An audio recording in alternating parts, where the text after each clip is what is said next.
Les damos las bienvenidas, la bienvenida a todos y a todas en esta reunión. Para nosotros desde Asiera es una alegría poder tener este tiempo y poder compartir sobre un convenio que el presidente Asiera ha firmado junto con el Comité Ejecutivo de Lucha contra la Trata y la Explotación de las Personas, que, bueno, como sabemos, es un organismo público dependiente de la Jefatura de Gabinete de la Nación, y este convenio tiene como fin la capacitación, la instrucción, el aunar nuestras acciones sociales como iglesia y dentro de la sociedad en la que nosotros estamos inmersos y con la carga que tenemos también por este área. Así que voy a comenzar presentando al presidente de nuestra Alianza Evangélica. Bienvenidos a todos los del Comité de Trata y también del Consejo Ejecutivo de Asiera y las diferentes provincias que la están comandando, así que bienvenidos a todos, y en esta mañana queremos poder tomar un tiempo muy importante para la instrucción y sobre todo este tema que nos atraviesa a todos como sociedad y como cristianos también. Así que bienvenido, presidente Asiera. Cristian. Bueno, buen día a todos. Qué lindo poder estar juntos esta mañana. Eh, Como habíamos conversado, eh, queremos profundizar nuestra tarea, nuestra acción respecto del tema. Por eso fue la iniciativa de firmar este convenio que hará unos 20 días atrás firmamos con el Comité de Lucha contra la Trata.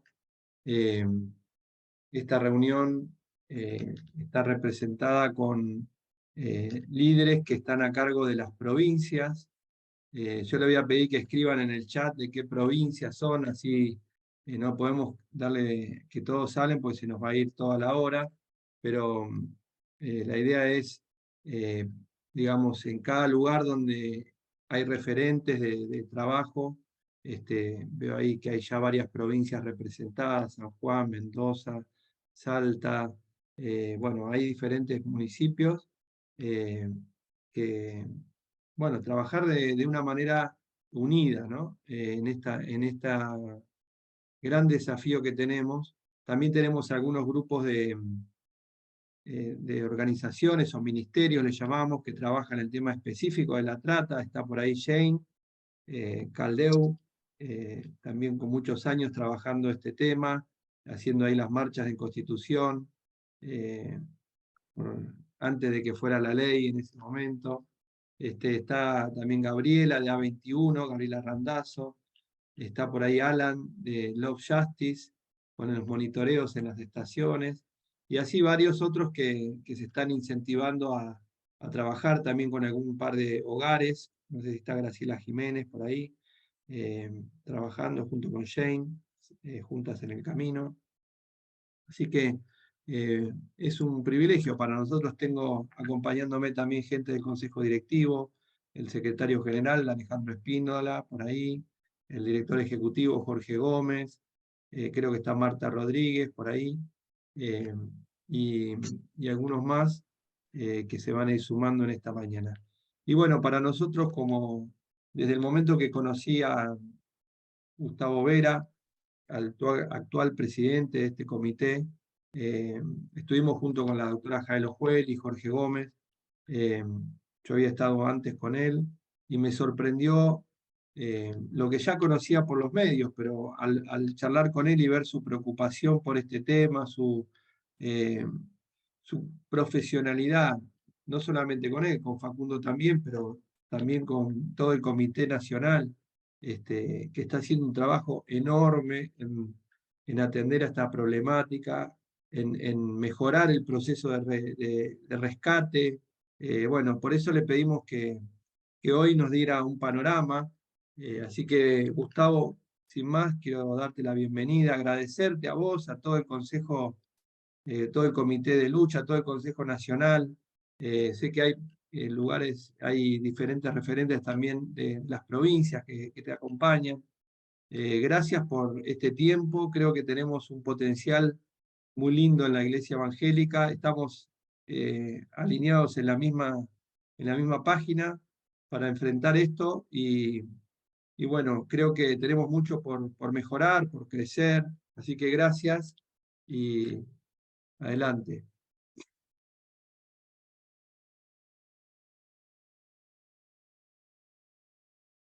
Bueno, muy buenos días, compañeros, compañeras, hermanos, hermanas.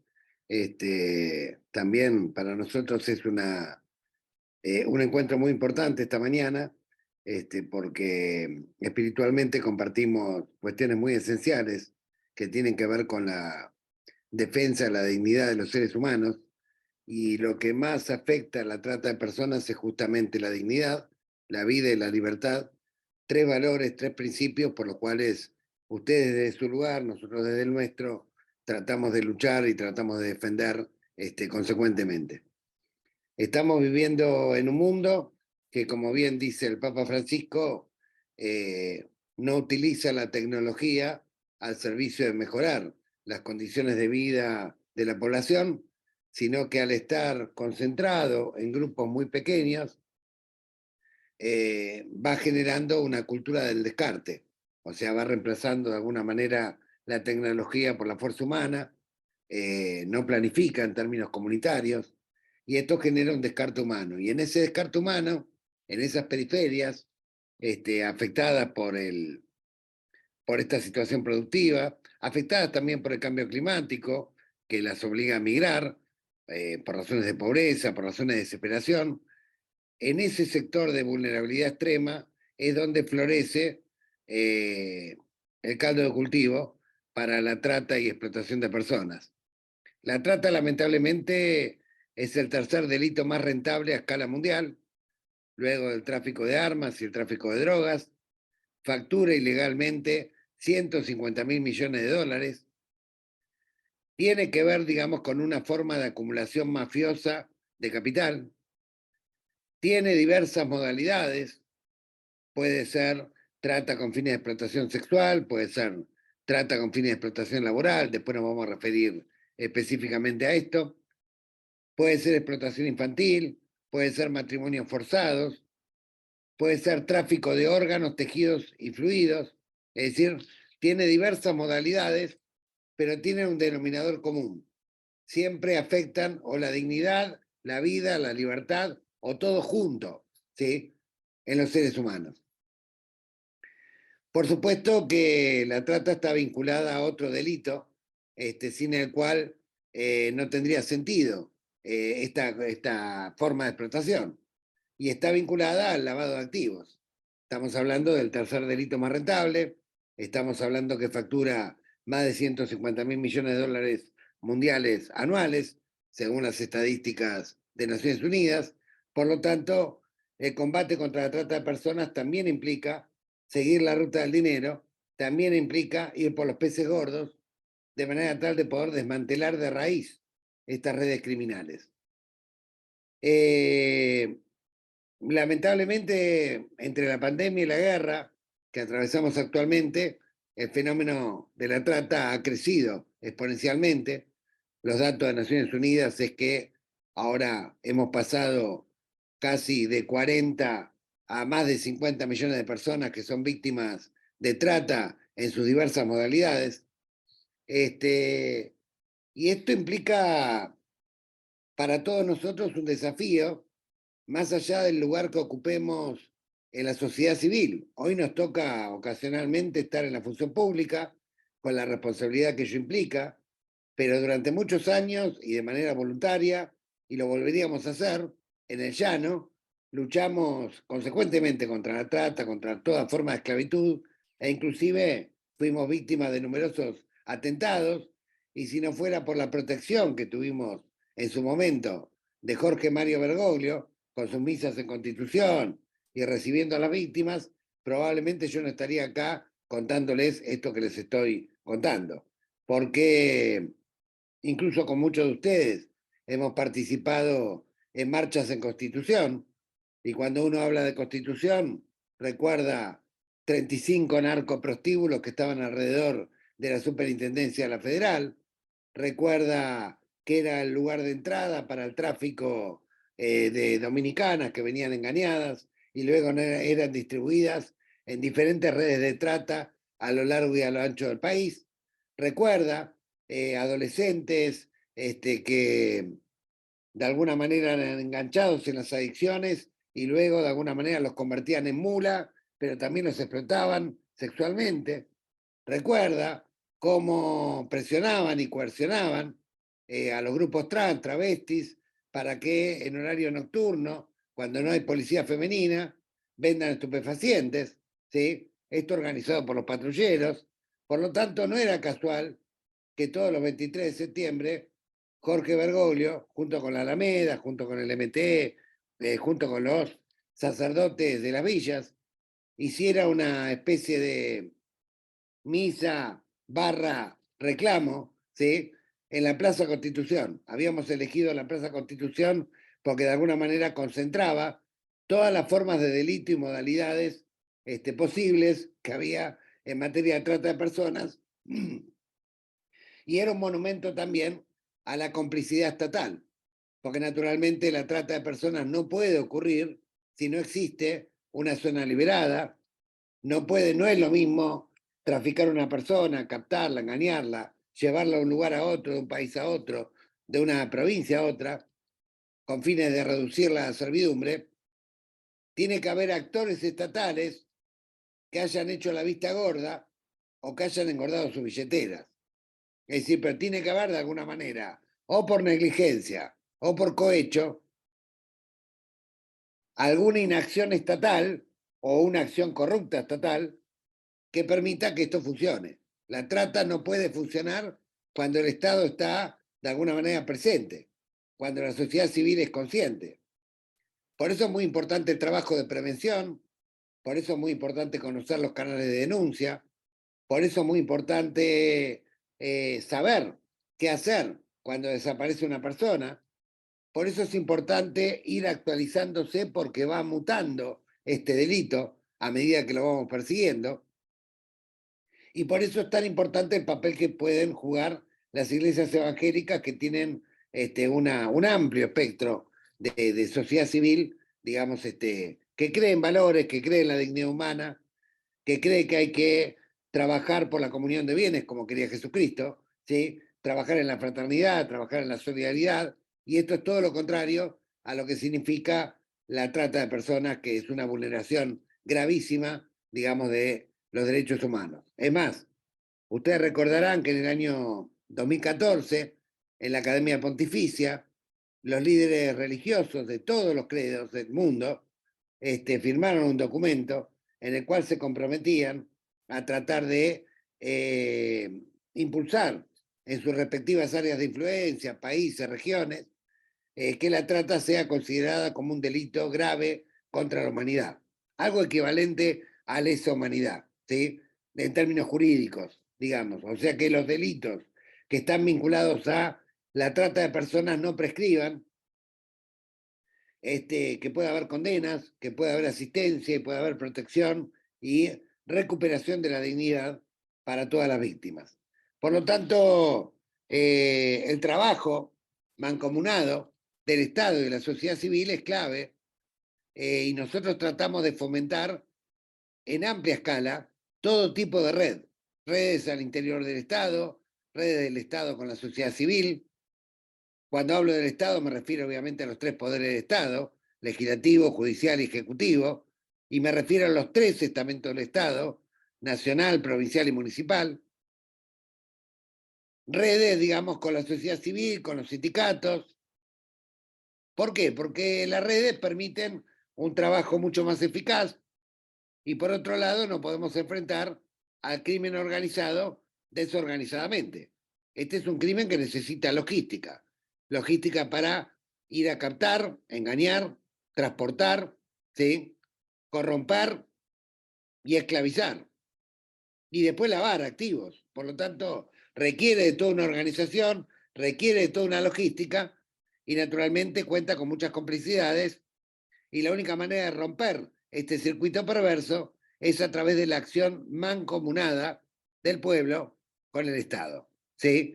En una acción interinstitucional donde vamos a ser más eficaces, vamos a evitar las zonas liberadas, vamos a controlar que los organismos funcionen como tienen que controlar, y vamos a hacer algo que dijo alguien que fue 3 veces presidente de nuestro país: todos somos buenos, pero si nos controlamos vamos a ser mucho mejores. Por lo tanto, en materia de lucha contra la trata y también en materia de lucha contra el narcotráfico, siempre es aconsejable la interinstitucionalidad, la multisectorialidad y el trabajo en red. Así que nosotros apelamos de alguna manera a toda la sociedad civil a que se involucre, y a que se involucre con el espíritu del buen samaritano, a que se involucre con el espíritu de sentir, de alguna manera, que somos todos prójimos, ¿sí? Que tenemos que cuidarnos, que tenemos que protegernos, y sobre todo proteger a los niños, niñas y adolescentes que hoy son, de alguna manera, bombardeados de las redes sociales a través de estas redes criminales. Por supuesto que el delito de trata ha mutado, va mutando y se va adaptando según el nivel de persecución, según la oportunidad, según las características de la región geográfica donde actúa. No es lo mismo como se manifiesta la modalidad del delito de trata en la frontera seca de Clorinda Asunción o en la frontera del norte de Salta de Bermejo y Aguas Blancas, que cómo se manifiesta en los grandes centros urbanos. No es lo mismo cómo se manifiesta en la Patagonia, en las zonas extractivistas de petróleo o de minería, que cómo se manifiesta en las zonas agrícolas ganaderas. Es decir, tiene diferentes modalidades o va de alguna manera mimetizándose con la región, con las características del lugar, para ver cómo puede operar en su accionar criminal. Por lo tanto, nosotros creemos mucho y escuchamos mucho, digamos, todo el espectro federal, y creemos que este trabajo es un trabajo que comienza de la periferia al centro, básicamente, de los sectores más vulnerables a los grandes centros urbanos. Y además es un trabajo internacional. Por eso también hemos conformado una red con los 12 países sudamericanos, ¿sí? Creo que el único que no está participando transitoriamente es Surinam, pero estamos de alguna manera generando una agenda práctica de trabajo común en las fronteras, que existan teléfonos rojos para actuar en la emergencia, que se promuevan equipos de investigación conjuntas entre las fiscalías de diversos países cuando hay redes criminales que afectan a uno, dos o más países. Y esto también viene avanzando muy bien, afortunadamente, a Dios gracias, del mismo modo que las mesas interinstitucionales que hemos conformado a lo largo y a lo ancho del país, que si no me equivoco creo que ya son 32. En cada una de estas mesas participan funcionarios competentes de cada gobierno provincial que tienen directa o indirectamente responsabilidades en materia de prevención, en materia de lucha o en materia de asistencia a víctimas de trata. Participan las delegaciones del Estado Nacional que tienen que ver con el tema, la Fuerza de Seguridad, la delegación del Ministerio de Trabajo, la delegación de Aduana, la delegación de la Comisión de Regulación del Transporte, la delegación del INADI, bueno, en fin, todas las delegaciones que tengan algo que aportar en la lucha contra la trata también participan de esa mesa. Por supuesto participan las fiscalías, por supuesto participan asociaciones de magistrados, por supuesto participan sindicatos que tienen poder de policía para verificar que la gente no sea reducida a servidumbre, y por supuesto que participan organizaciones de la sociedad civil. Y en este aspecto, la integración o la participación de vuestra agrupación en alguna de las mesas, en las mesas de las provincias, creo que sería bienvenida, del mismo modo que un trabajo fuerte de prevención en torno a los canales de denuncia. Y además, de alguna manera, un llamado a entender que esto viene del origen de los tiempos y que entre los apóstoles María Magdalena fue rescatada, hay que recordarlo, se escapó de un prostíbulo, había sido vendida a un prostíbulo. No es que se prostituía por sus propios medios o por su propia cuenta, o que elegía el camino de la prostitución. Esto es importante. Fue una de las apóstoles clave. Y según la Biblia, fue la primera a la que Jesús se le aparece y el resto no le cree, ¿sí?, que se le apareció. Esto es todo un símbolo que hay en la Biblia que hay que... Bueno, pero es un capítulo que tiene que ver, digamos, con la religión, pero bueno, que es muy caro a muchos y muchas de nosotros. Y estos son tiempos donde los poderes concentrados a nivel mundial tratan de convencernos de que nos resignemos a la cultura del descarte, y es más, tratan de incidir en una especie de filosofía del descarte, donde el descartado se asuma como tal y entienda que si no tiene trabajo, si no tiene oportunidades, siempre puede prostituirse, siempre puede vender un órgano, siempre puede vender un bebé.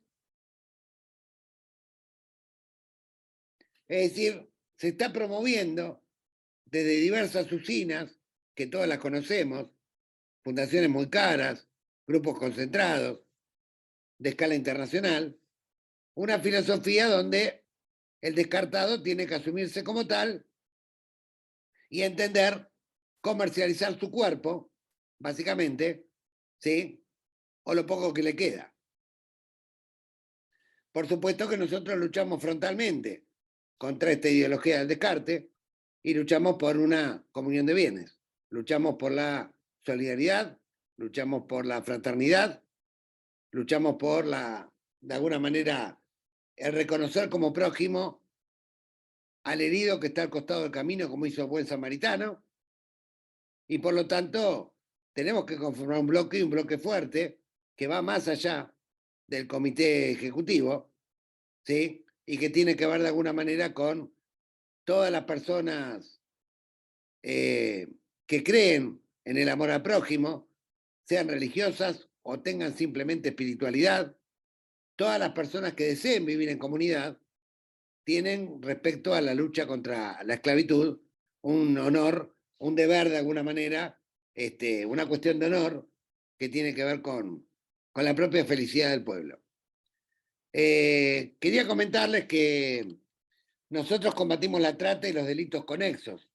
Los delitos conexos, después lo veremos en capacitaciones, pero básicamente a vuelo de pájaro, la trata con fines de explotación sexual tiene un delito conexo que es el proxenetismo. Es decir, cualquier forma de explotación sexual de una persona es delito. Por supuesto que hay diferentes formas de explotación sexual, algunas agravadas, ¿sí?, y análogas a la esclavitud total, y otras menos agravadas. Por eso, cuando se trata de un delito de trata sexual, lo trata el fuero federal, y cuando se trata de un delito de proxenetismo, lo trata el fuero penal ordinario. Pero cuando hay explotación sexual, también es algo que nos compete. Nosotros, en nuestra larga experiencia, estamos en el comité hace 3 años, pero nos dedicamos a luchar contra la trata hace más de 2 décadas. La verdad, nunca hemos encontrado prostitución por cuenta propia. Siempre lo que encontramos era alguien que había atrás que estaba beneficiándose económicamente de esa explotación. Incluso en la prostitución callejera. Aquellos que sostienen que la prostitución callejera es por cuenta propia, bueno, yo les digo siempre, agarren una manta y saquen cosas para vender en cualquier esquina importante de un barrio, van a durar 10 minutos. Porque la calle claramente tiene control. El problema es qué tipo de control tiene. Tiene un control corrupto. Si ustedes ven, por ejemplo, la superpoblación de personas trans que tienen luego de la medianoche en muchos centros urbanos, por supuesto que estas personas trans son víctimas, no victimarios, y por supuesto que entre que la exploten sexualmente y vendan droga, les parece de alguna manera más liviano vender estupefacientes y que no las estén golpeando y violando todo el tiempo. Pero sabemos que esto es una operación de varias policías provinciales, en las cuales, al no contar con policía femenina, naturalmente no es requisa a la madrugada. Por eso se concentran en lugares donde puede haber un circuito de narcomenudeo muy importante, donde pasa a ser secundaria la explotación sexual, pero está integrada dentro de un combo de crimen organizado. Y en materia laboral, también tenemos dos tipos de delitos que son bastante parecidos. La trata con fines de explotación sexual, laboral, que se trata en fuero federal, y la reducción a la servidumbre, que se trata en fuero penal ordinario. Sin embargo, tienen un común denominador. Y el común denominador es lo que establece la OIT, como que parámetros básicos para distinguir lo que es una simple infracción laboral, que se tramita ante un fuero laboral, de lo que es un delito penal y una violación a los derechos humanos. Y esos tres criterios básicos tienen que ver con, primero, la jornada. Si la jornada excede el máximo legal permitido, en la Argentina son 8 más 4, ¿sí? 8 más 4 extras, 12, salvo actividades puntuales que requieren, digamos, como por ejemplo médicos, enfermeras o policías, que tienen, pero igual la cantidad de horas a lo largo de la semana es la misma que la que establece la legislación vigente.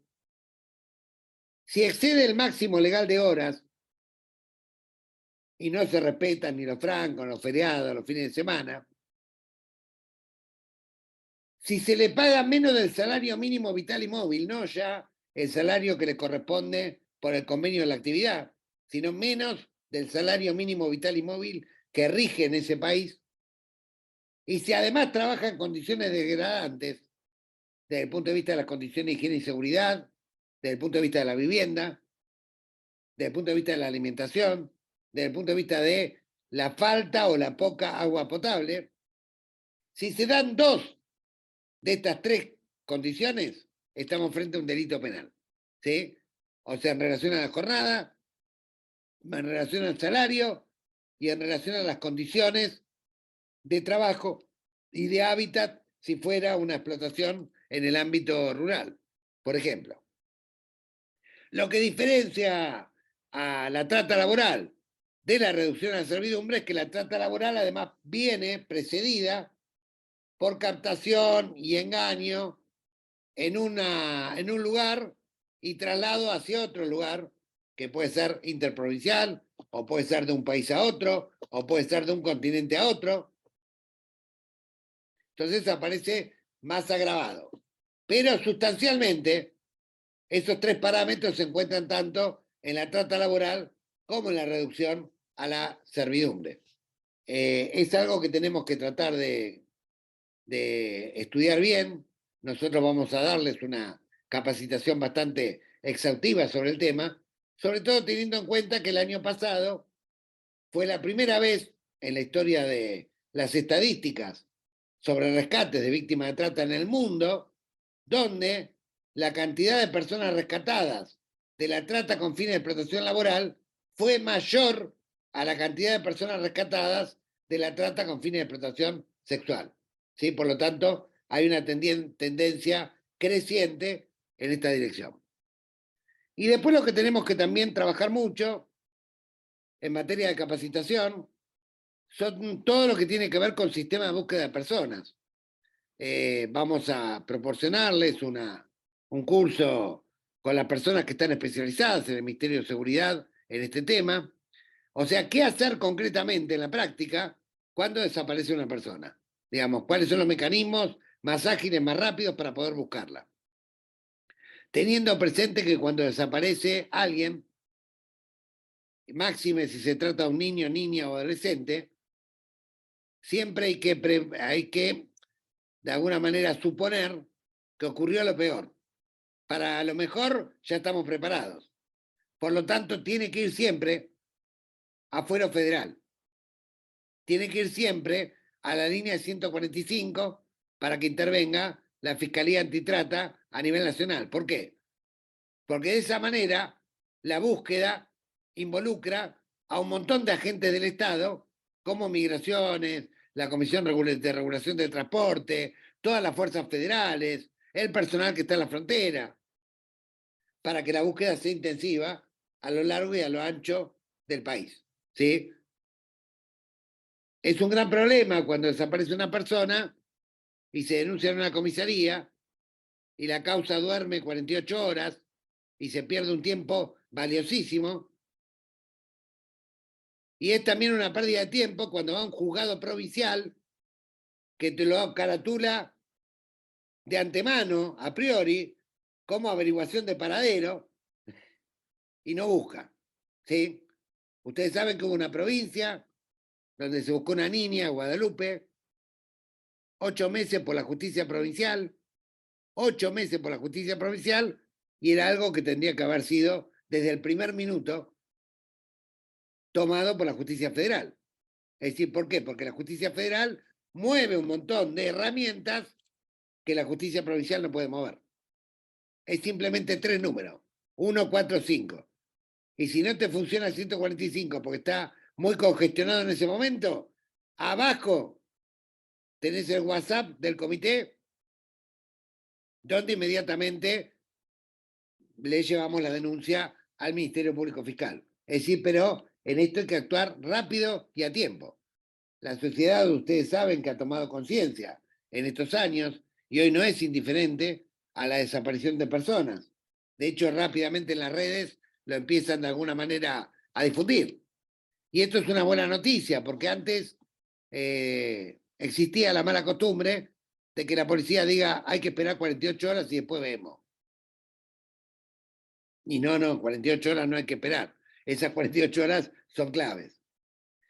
Y por último, tenemos que tratar los nuevos desafíos que nos plantea la lucha contra la trata de personas. El más importante de ellos es la mutación masiva de las redes de trata al ámbito virtual. Hoy la captación, el ofrecimiento, el engaño, opera a través de distintas plataformas vinculadas a Internet, a las redes sociales, a los juegos inclusive que usan nuestros niños, niñas y adolescentes. Y están por todos lados, lo cual ahora hay una captación que no ocurre solamente en bolsones de alta vulnerabilidad social. Ocurre transversalmente, ¿sí? Porque prácticamente el comienzo del mecanismo de trata, que tiene que ver con la oferta, que tiene que ver con el engaño, que tiene que ver con la captación, se opera fundamentalmente en el ámbito virtual. Y opera manipulando no solamente la vulnerabilidad socioeconómica, sino también la vulnerabilidad emocional que todo adolescente que adolece, naturalmente, puede tener. Por lo tanto, nuestro trabajo con los docentes en las escuelas, donde los docentes tienen hoy la oportunidad de estar mucho más tiempo conversando que a veces las propias familias, justamente por todos estos dispositivos tecnológicos. Esto de trabajar el uso responsable de las redes sociales, de tener conciencia de lo que es el grooming, de cómo el grooming puede llevar a la trata, de otras modalidades de captación que pueden existir en el ámbito virtual, es algo que amerita que lo trabajemos con alguna urgencia también. Por otra parte, también tenemos que separar la paja del trigo, en el sentido de que cada vez es más frecuente que este delito se clandestinice y se ha clandestinizado al interior de lo que se denomina técnicamente organizaciones coercitivas, que a veces parecen pseudo comunitarias, pseudo filosóficas o pseudo religiosas, ¿sí? O sea, grupos que aparecen con una finalidad humanitaria o espiritual determinada, que esconden puertas para adentro sistemas de explotación sexual o laboral. Doy casos donde están muy avanzadas las investigaciones penales, fueron de resonancia y han tenido detenidos, tienen detenidos y van a juicio oral. El Templo de Filadelfia, por ejemplo. La Escuela de Yoga de Buenos Aires, por ejemplo. Y próximamente van a ver una comunidad terapéutica muy importante también, como ya hubo otras.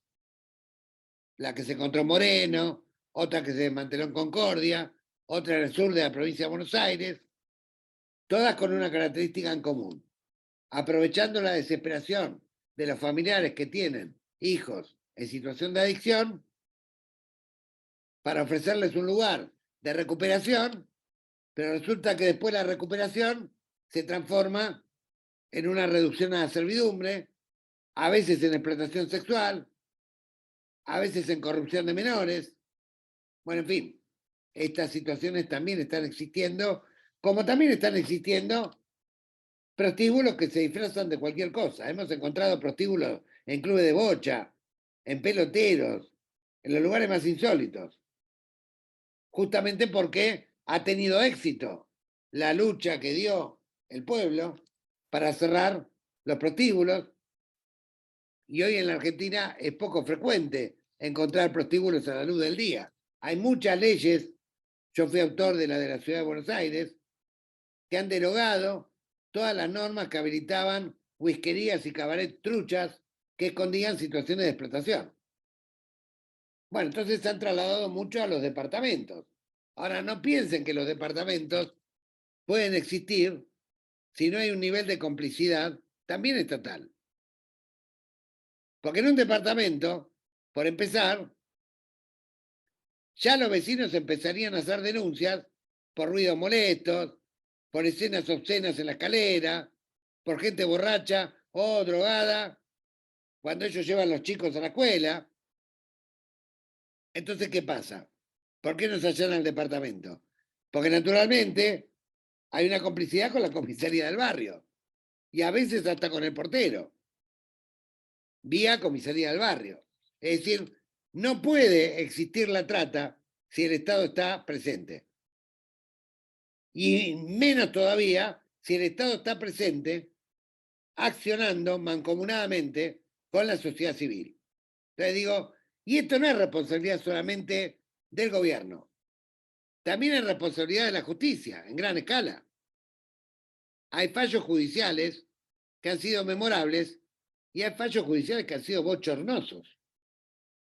Digo, para darles un ejemplo, hace pocos días, recuerdo en Concordia, se rescataron cerca de 70 trabajadores en el ámbito rural que estaban siendo explotados de manera infame, esclavizados.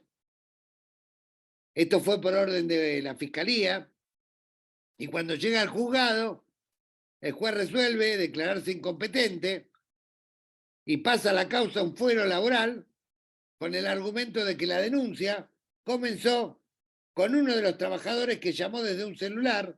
Por lo tanto, si podía llamar desde un celular y hacer la denuncia, tenían libertad para poder irse del lugar, por lo tanto, no estaban reducidos a la servidumbre.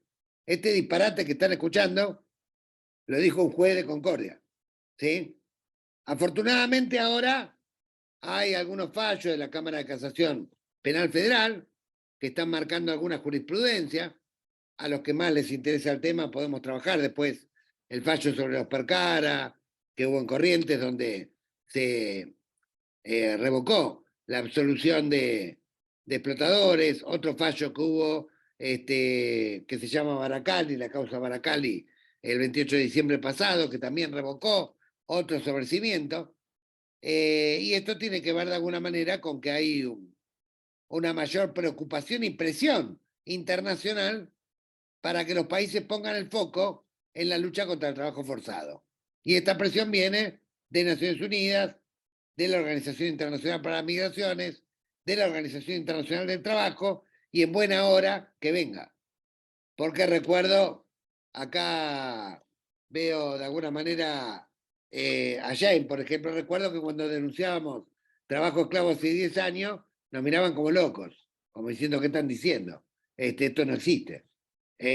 Bueno, hoy en buena hora que existan estas presiones internacionales para que el tema esté en la agenda y también atentos a lo que tiene que ver con, después lo podemos trabajar aparte, el tráfico de órganos, tejidos y fluidos, que habitualmente la gente tiene una película incompleta, ¿sí? Y cree que eso ocurre en países lejanos y ocurre al costado del camino, ¿sí? Porque hubo casos, se sabe, entre Brasil, Sudáfrica, Europa del Este, en los cuales se montaron sistemas de extracción, ¿sí?, de órganos clandestinos. Pero eso es muy difícil. O sea, lo pueden hablar con cualquier médico. Es tremendamente difícil la logística económica, científica que se necesita para eso. Lo más habitual no es eso. Lo más habitual es otra cosa. Lo más habitual es que los ricos, y no estoy hablando necesariamente de Argentina, digo lo que escuché en el último Congreso Internacional sobre Trata y Tráfico de Órganos, del cual participaron más de 120 países. Y escuché que esto ocurría, por ejemplo, en países como Estados Unidos, Canadá, Israel, Inglaterra, y ni hablar de China. Pero estas cosas de que los ricos donaban, no, perdón, los pobres donan sus órganos en los hospitales públicos y casualmente los ricos son los que los reciben en las clínicas, pero cuando uno va a ver los papeles, siempre parece que es por orden de llegada. ¿Sí?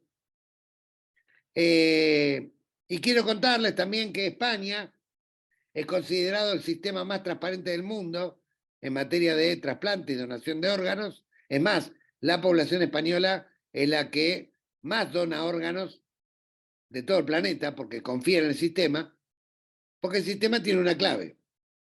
Los que dirigen el sistema de trasplante son personas científicas, médicas, que son elegidas por mayoría especial y duran más allá del gobierno de turno. Muy importante. ¿Se entiende? Muy importante para que tengan estabilidad en el tiempo y no estén sujetos a la presión de algún llamado de teléfono de algún poderoso que pide por otro poderoso. Bueno, cuestiones en las que tenemos que estar atentos, ni hablar del tema de la compra y venta de bebés, niños, niñas y adolescentes. Esto sigue ocurriendo, con el agravante de que en la Argentina todavía no hay legislación penal que tipifique el delito, a pesar de que tenemos una advertencia de la Comisión Interamericana de Derechos Humanos del año 2012, advertencia que no fue resuelta durante el gobierno que estuvo entre el 2012 y el 2015, mucho menos por el que estuvo entre el 2015 y el 2019, y lamentablemente tampoco durante este gobierno, aunque se presentaron, como en todas las etapas anteriores, diversos proyectos de ley que por alguna razón u otra, a pesar de que las sanciones son cada vez más enfáticas, no se sanciona. Y hemos tenido en nuestra gestión varios casos, y saben que en esto de la compra y venta de bebé, que para nosotros es una modalidad de trata, es una cosificación abyecta de la persona humana, en esto ustedes saben que hay una industria de escribanos, de hospitales, y se puede dar de diversas maneras. Pero es algo que también vamos a tener que trabajar. Así que la idea, digo, para resumir y ir cerrando, es que hagamos una fuerte campaña de visibilización, hagamos un trabajo en red, nos integremos a las mesas interinstitucionales, hagamos de alguna manera una campaña de visibilización en momentos clave. Por supuesto, estamos abiertos a canalizar directamente todas las denuncias que ustedes puedan tener. Y pues estamos dispuestos a ir a todos los territorios donde haga falta ir. Tenemos delegados y delegadas, afortunadamente, en todas las provincias de la República Argentina y en todas las secciones de la provincia de Buenos Aires. Por lo tanto, estamos para justamente fortalecer el trabajo territorial. Y bueno, creo que podemos recorrer un camino muy fructífero, un camino muy bueno, que puede generar poderosos anticuerpos para defender a la comunidad, poderosos anticuerpos para evitar situaciones de esclavitud, y para de alguna manera cuando rescatemos víctimas, ayudarlas a reconstruir su horizonte de vida en términos de dignidad. Y esto significa casa, trabajo, significa cosas bien concretas. No da el tiempo, después les explicaremos todas las medidas que hemos resuelto en relación al acceso a la vivienda, al acceso al trabajo, a prestaciones económicas, a fondos de reparación, con las que estamos trabajando fuertemente, porque otro de los objetivos que tenemos es evitar la revictimización de las víctimas. Es decir, evitar que la víctima, luego de haber sido rescatada, vuelva a caer en una red de explotación, producto de que el Estado no pudo ayudarla, ¿sí?, a, de alguna manera, fortalecer un horizonte de vida. Eso también incluye, naturalmente, acompañamiento terapéutico, sin límite, porque los traumas no tienen fecha, y los traumas vinculados a la trata pueden durar toda una vida. Entonces, si no hay un básico o aproximado equilibrio emocional, no se puede naturalmente gozar de los beneficios de tener un trabajo registrado o gozar de los beneficios de poder obtener una vivienda. Eso ocurre en simultáneo con el equilibrio emocional. Pero eso sería otro tema también largo para tratar. A nivel introductorio, esto en términos generales, tenemos mucha esperanza de que podamos trabajar fuerte en común, y de que cuando veamos al herido al costado del camino, no nos hagamos los distraídos, sintamos la empatía que tuvo ese buen samaritano, que no fue el funcionario, que no fue el religioso, ¿sí?, fue el que venía de San María, del lugar periférico más impensado, ¿sí?, y tuvo esa empatía de corazón de reconocer al otro como el prójimo y de darle lo que tenía para curarlo, para llevarlo a la posada, ¿sí?, y para asegurarse, digamos, de que estuviera a salvo. Es un poco el trabajo o el mandato que entiendo que tenemos todos aquellos, digamos, que somos hermanos y hermanas y creemos en una comunión de bienes. Muchas gracias. Muchas gracias, Gustavo. Ahí la doctora Jael puso en el chat si alguno quisiera tener alguna pregunta, alguna duda. Creo que es el momento. Bueno, creo que de semejante exposición tan clara, tan desafiante, pero por otro lado también que nos llena de satisfacción los avances, ¿no? O sea, el hecho de que esas marchas que empezaron antes de que haya una ley, hoy se traduzcan en algunos cambios importantes, nos tiene que alentar para lo que viene, ¿no?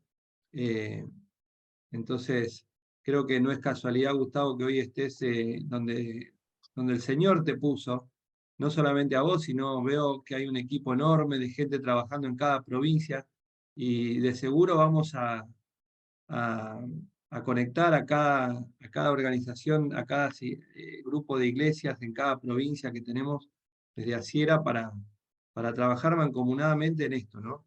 Y fortalecer de manera común todo este enorme desafío, ¿no?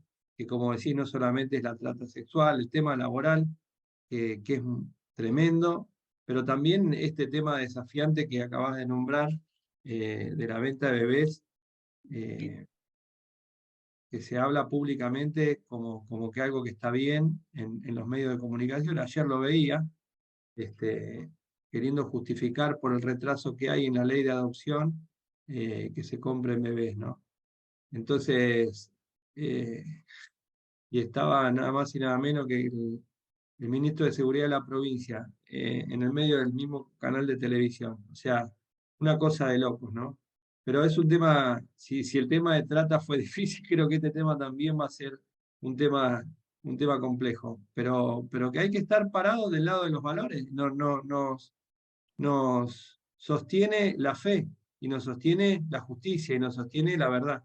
Y creo que tenemos que sostener estos principios humanos, que haya una advertencia de la Comisión Interamericana de Derechos Humanos, creo que nos tiene que alentar a no bajar los brazos con todo. Así que nos contás a nosotros, a todas las iglesias evangélicas, en ese mismo lado, para luchar contra esto, la donación de órganos ni hablar, escuchar mercantilizar los órganos en Argentina con un nivel de pobreza tan alto es criminal, realmente es criminal.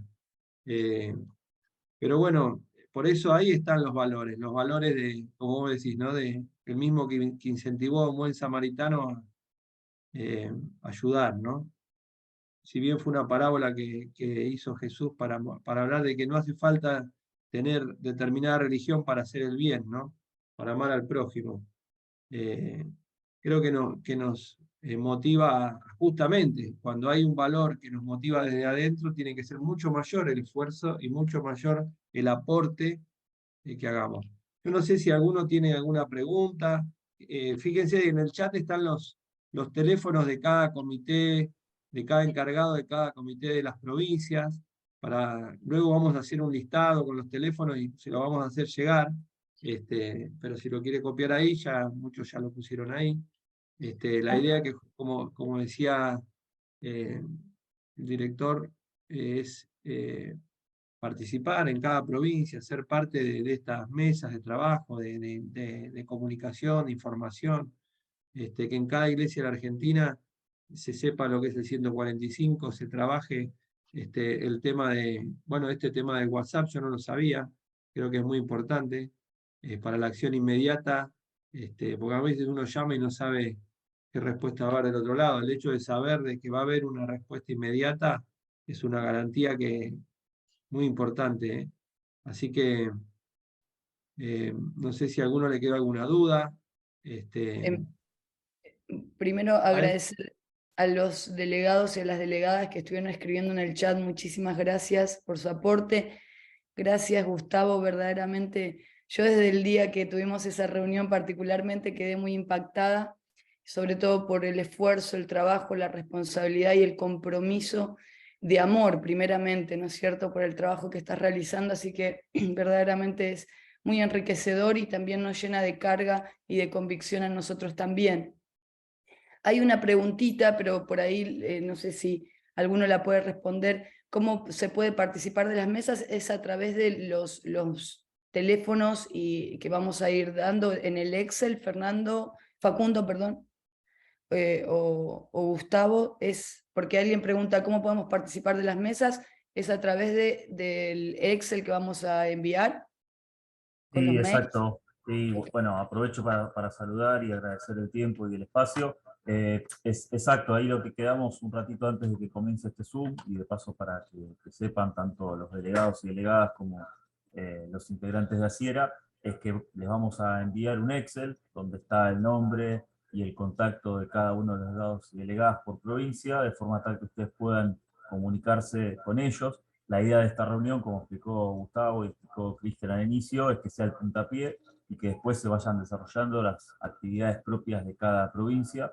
Dentro de esas actividades, tal vez la principal, la más importante, es la regularidad de las reuniones de estas mesas interinstitucionales que comentaba Gustavo, donde básicamente se reúnen organismos provinciales, municipales y nacionales que tienen competencia en materia de trata, y en algunos casos, por caso Catamarca, por ejemplo, Tucumán, también hay una participación de las organizaciones de la sociedad civil. Y aprovecho también para avisarles, para contarles que Asiera también está inscripta ahora en el registro de organizaciones de la sociedad civil para formar parte del Consejo Federal de Lucha contra la Trata, que es otro organismo como el primo hermano, digamos, del comité. Así que bueno, en algún momento seguramente esto es durante un tiempo, y después van a sorteo, así que en el momento también Asiera va a tener un espacio, un voz y voto en el Consejo Federal de Trata, pero respondiendo a la consulta, de esa forma, a través del delegado o de la delegada, poniéndose en contacto, van a tener ahí las fechas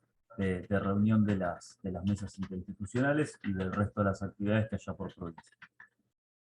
Muchísimas gracias, Facundo. Perdón, no te presenté. Facundo Lugo es el coordinador de los equipos del Comité de Trata. Muchísimas gracias por cada información y por la información que también nos van a otorgar. Y bueno, no se olviden del 145, como dijo el director, y bueno, estamos en contacto. Yo no sé, Cristian, ¿querés añadir algo más? ¿O Jorge? Bueno, felicitar por la exposición, agradecer al Comité Ejecutivo de Lucha contra la Trata. Bueno, gracias por hacernos parte de esta mesa federal para que la comunidad evangélica también pueda hacer su aporte, del cual, si bien ya viene trabajando, como bien decía Gustavo, el hecho de generar esta red hace que sea más efectiva la tarea, así que muy agradecidos en nombre del Consejo Directivo de Asiera. Muy bien, que tengan una excelente jornada y nos quedamos con esta carga en el corazón y también con esta acción para realizar. Que Dios les bendiga a todos.